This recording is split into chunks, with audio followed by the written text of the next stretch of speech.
Vijayakanth sir, Rajini சார்லாம் தாண்டி போயிடுவாரோ?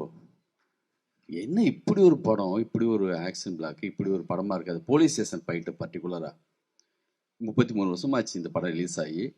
Vijayakanth sir வர்றது 33வது நிமிஷத்துல படத்துல வருவார். இது 2 படம் தான் ஆச்சரியமா இருக்கும். ஒரு சிபிஐ டைரி குரூப்னு ஒரு படம். ஃபர்ஸ்ட் வந்து பில்டப் பண்ணி பண்ணி பண்ணி பண்ணி ஒரு ஸ்கிரிப்ட் ரெடி பண்ணி ஒரு ஹீரோ வரும்போது இருக்கிற பெப் இருக்குல்ல. கைதியில வந்து சரஞ்சீவி சாருக்கு ஒரு போலீஸ் ஸ்டேஷன் ஃபைட் இருக்கும்.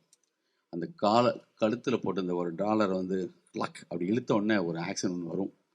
அதே மாதிரி ஒரு மூடு கிரியேட் பண்ணி ஒரு அந்த வண்டியிலேருந்து இறங்கி அந்த போலீஸ் ஸ்டேஷன் ஃபைட் இருக்குல்ல, நான் வந்து ரன்னில் சப்வே ஃபைட்லாம் கிரியேட் பண்ணுறதுக்கெல்லாம் ஒரு இன்ஸ்பிரேஷன் மாதிரி இருக்கும். அப்படி ஒரு ஆக்ஷன் பிளாக்கு. ஸ்கிரிப்டை பற்றி பேசும்போது கேப்டன் பாபா நான் அவாய்ட் பண்ணி பேசவே முடியாது. நான் சொல்கிறது பிரம்மாண்டம் மட்டும் இல்லை. ஒரு படம் ஒரு வீரப்பனை பிடிக்கணும் பிடிக்கணும் பிடிக்கணும் அதை நோக்கி போகுது. வீரப்பனை பிடிச்சாச்சு. ஆனால் வீரப்பனை சுட்டுட்டாங்க. வீரப்பனை பிடிச்சதோட படம் முடியும் தான் நினைப்போம். அதுக்கப்புறம் ஒரு படம் ஓடும். இது வந்து ஃபேமிலி படங்களில் சம்சார மின்சாரம் ஒரு படம்.